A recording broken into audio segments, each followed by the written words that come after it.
Hey, everybody, welcome back to the Smarketing CONNECT podcast. I am your host and the CEO and one of the founders here at Smarketing CONNECT. And my job here today is to bring all of our experts to you and you get to know them. So, this episode of the podcast is for you to get to know our new experts. And I have Steve Dwyer with me today.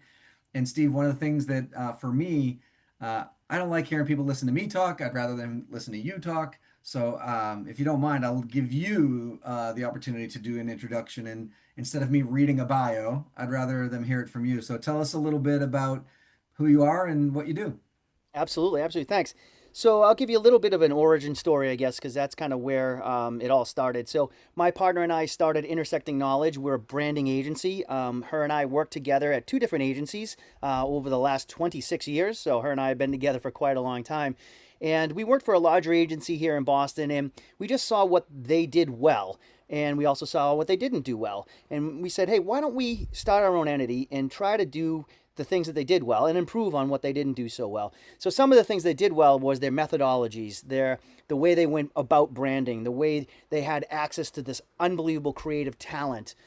Just how they went about branding in general was amazing.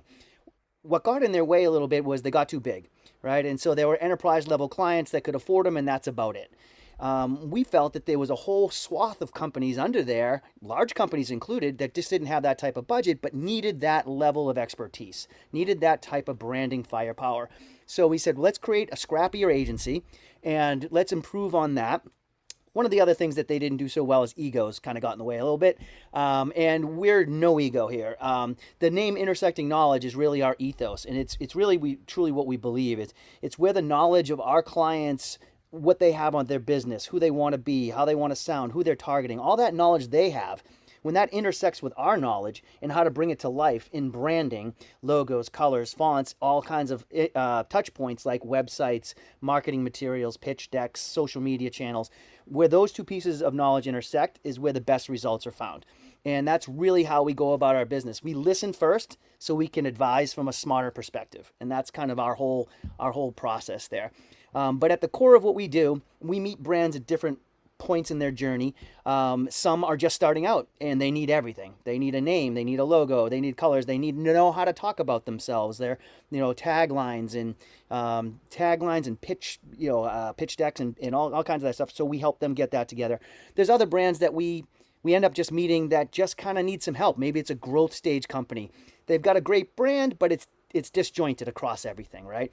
It's all their marketing materials are desperate. They got 5 different versions of their pitch decks. Their salespeople are talking about their business in different ways, and so we kind of meet them and we drink the Kool-Aid of who they want to be, and not reinvent them, but help tighten that stuff up across everything. And then there's the in-betweens, right? But it all stems around branding. It all stems around how do we create a consistent voice for these clients out in the world, so everyone's listening to the same song. By the time they get to them, they know the words. So that results in quicker turnaround times, quicker decision making, brand equity, trust and loyalty, just because it is familiar and it is the same song. So they understand it that way. So that's what we're really good at helping our clients do. So that's kind of us in a nutshell. Amazing. So, in that in that explanation, you mentioned that the company you used to work for worked with like enterprise level companies. Tell us a little bit about the companies that you like to work with, whether it's their demographic information or their psychographic information. Like who do you really want to work with? Yeah. So overall, it runs the gamut. It's a double-edged sword that we're not really niched into any industry per se, but we can do it for anybody. But with that said, there's certain companies at a certain point in their life, I guess, journey, where we're more beneficial than not, right? So we love working with startups, but I've had conversations with startup founders that haven't had that come to Jesus moment, so to speak, where they realize they need to hire a professional and focus on their business. And you can't talk to those people. They've done everything themselves and they just feel they still can. But that startup that has their Series A or is ready to get to that next level and can't look like they're out of their garage anymore, those are the people we want to talk to in that realm. It could be a larger company that's been in business for a really long time, but wants to grow and wants to expand. And now they have to compete with potentially enterprise level clients. So they need to look professional. They need to be tightened up. So it's, clients in those realms. As far as the industries themselves, We can do it. We're agnostic for everybody. It seems we are best served for tech clients, so SaaS-based clients, software clients, only because we're really good translators. And those people, those companies tend to get bogged down in the weeds. So the vernacular, the acronyms they're using are all understood within their building, but someone on the outside they're trying to sell to, they have no idea, right? And it's always that thing. It's like you never want to be the person that's like, I don't know what that acronym means. I need to ask about that. But they won't, right? They'll just bypass it, right? And so now you've lost them. Someone said TBH today and in a text, and I'm like, I don't know what TBH means. I literally Googled TBH. It means to be honest. And I had no idea. But I'm not going to tell them I don't know what that means, right? And so that's what we kind of help do. It's like, let's translate this tech speak into stuff people understand. Same thing with startups. They get really bogged down with trying to explain their product and showing how the sausage is made. Someone investing in your company doesn't care about how it's made. It's how is that sausage going to make me money, right? And so that's how we do. We translate that into these decks that get that point across. So in the industry overall, we find ourselves SaaS-based tech clients tend to need our services more than others.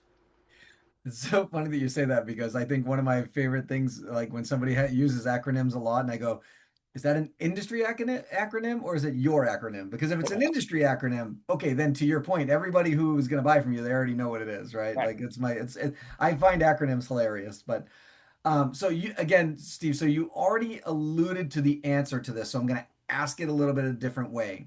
Because typically I ask like what's the challenge that these small businesses usually most often come to you to solve, but I'll ask it to you in a little bit different way because you kind of answered that already with the moving from self-fulfilled marketing into like needing quote unquote like big kid marketing now.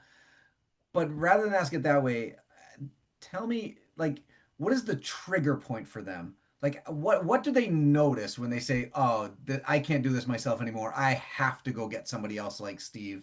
And is there one in particular that leads them to you directly? So it needs to happen almost organically, or they've hired somebody that'll tell them about that. Because I can't come in and tell them their baby's ugly because I want to sell them a new baby, right?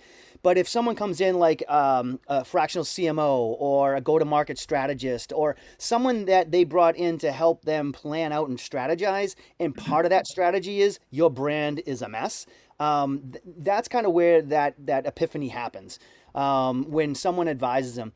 Occasionally they'll come across it on their own, but like a startup is typically, hey, listen, we just gave you X million dollars. You need to tighten this up, right? And so the founder is like, oh, okay, now I need to do this, right? So someone from the outside actually coming in, other than us, because we're the ones going to supply it, is really kind of a jumping off point where they're like, okay, we need to actually bring in somebody to help us. Occasionally, it does happen. The impetus behind maybe a growth stage company is it's going to a new generation, right? So mom and pop or whoever, the older generation ran it forever. Now they're retiring, and the younger generation is coming in, and they realize it. Okay, now that we got the helm, let's fix everything, right? So it can happen organically that way, but I think a lot of times it happens from an advisor or someone coming in, an investor, kind of getting them over that hump. Got it. Got it. And that makes total sense. I'm glad, like I said, I'm glad I changed kind of the way I asked that question. But okay, so you're talking to a small business owner and they're telling you they're going to hire a sales or a marketing agency and it's not going to be you for whatever reason. We'll just make up a reason in our own minds. But they're asking you for advice in order to do so. What is the most important piece of advice you can give somebody when they're looking to outsource some sort of their sales and or marketing program to anybody? It doesn't matter what sales or marketing agency it is. Yeah, I would say two things, and one of it's kind of selfish because it's our ethos. Make sure you're hiring people that are listening to you and not just telling you what to do. It's really important that whoever's going to support you fully understands your business, your goals, and all that stuff before they can tell you what to do. Because some people will come in and say, "I'm the smartest person in the room, and this is what you need to do," and that's not conducive to a great partnership. And that's if I ever get looked at or called a vendor, that means I've failed. I am not a vendor. I'm a partner. I'm in here to help you, and that's the type of people they should be bringing in. The people that are thinking along those lines. That's really important. trying to think of another way to put it, but that is well, also personality, right? If you're going to be working with these people on a day in and day out basis, and you're going to be listening to their advice, you need to make sure you get along with them and you're on the same page. So there's a lot of personalities that just don't gel out there. So that's a big important part as well. Is like make sure that whoever you're hiring, you guys are simpatico as far as personalities and that kind of stuff. Yeah, I think that's important too. And that doesn't mean, and just to be clear, that doesn't mean that you want to bring somebody on that just yeses you to death. Like you're not looking for somebody just to give you carte blanche permission to do whatever you want. You need somebody that's going to push back a little bit to your thinking, but you need to appreciate the way they do it, right? Like it needs to be a mutually respectful relationship in order for that to be really well accomplished. Absolutely. I'm not saying you have to, look and go to beers with everybody, all your clients on Thursday nights. You don't need to be buddy buddy. However, I see a good partner as a Sherpa, right? Taking you up, Kilimanjaro or something, right? They know how to do it, and you need to trust them where they're taking you to that highest point, right? And they're going to take you across the paths that they know are going to be the most effective to get there. And so you just need to have that trust in that Sherpa, right? And I think that's a big part of it. Yeah. Okay. A little bit more fun question here, and I like to kind of humanize people on the podcast, and I ask them some. I always ask this question to everybody, so you're going to be no different here, Steve. But I always ask if you could be a superhero, tell us who that would be, and give us some like insight as to why. Because I think when people hear these answers, I think it really gives them some inside I guess inside baseball game, so to speak, on how your mind works. So I'll frame this two ways while I think about it. Does it have to be an existing superhero, or can it be No. someone that just I made up myself? Well, I mean, somebody you made up yourself, I think, tells us way too much about you, Steve. Well, But I'll put it this way. I'll put it this way. I was at the beach the other day, and I wish I had the superpower to hit pause and just say, enjoy this and pause it because time goes by too fast, right? And so that was in my head. I'm like, if I had a superpower, I'd just be able to hit pause right now. But that's not it. I would say Batman, and the reason behind that is, and it always flummoxed me, Batman had no superpowers. He was just a dude that had a lot of money, right? And so he was able to develop, weapons, tools, things that made up for the fact that he didn't have a superpower, right? And so he found ways to fight crimes or whatever in a very unique way, right? Because he wasn't Superman. He couldn't repel bullets. He couldn't fly, but he found ways to get to the results that he needed, basically being a superhero without actually having a superpower. So I guess that would probably be one.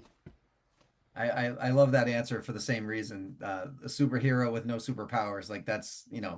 And if you're a DC or a Marvel guy, and by the way, if you're a Marvel person, then it's Iron Man. It's the same, basically the same character. It's just, they got a lot of money and they're both kind of in their day-to-day lives, they're both kind of jerks. But anyway, um, okay. Opportunity for you to pay it forward here, Steer. But as we wrap this up, what I also like to do is give people an opportunity to basically just, give somebody else some credit, some kudos, some shout out, so to speak. So, who in your world, in your sales and marketing trusted circle, who do you have that you? Because by the way, we're also going to tag them in this podcast, so they're going to know that that this was said. But who in your podcast, I'm sorry, who in your inner circle or support circle would you give a shout out to and tell us why you think they're just really good at what they do? Yeah, one of the best referral partners for a company like mine is either a CMO, a go-to-market strategist, a fractional CMO, because without them, that strategy doesn't get developed, which then we can't execute on. And so I would say anyone in my circle that is, either a fractional CMO or a go-to-market strategist. I had this friend, Jason Ingagiola.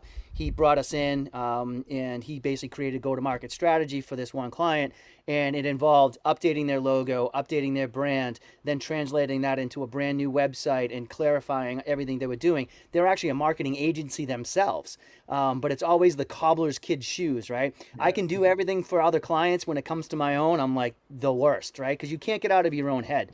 So yeah, it would be any kind of fractional CMO or go to market strategist. I think the work that they do complements what we do so much. So I would probably suggest that. I was asking you to name somebody though. Tell us who, like, who do you think does a really nice job? And you just named a person. I don't know if you want to say that again. Like, what was his name again? Yep, Jason and Gargiola. Okay, so Jason, if you're listening, Steve thinks you do a great job, and we're going to tag you in this post. So, well, Steve, thank you very much. I appreciate this. That kind of wraps up this episode, and I wanted to thank you for a couple of things. Number one, we're both Northeasterners, and if you haven't didn't notice, this went by really fast because we both talk really fast. So we got an awful lot of information in a very short period of time. So I appreciate that. Number one. Perfect. Number two, I'm going to have you back on. So. I appreciate your time and thank you very much for being here. Awesome. Thanks, Tom. Appreciate the opportunity. And for everybody else out there, keep selling.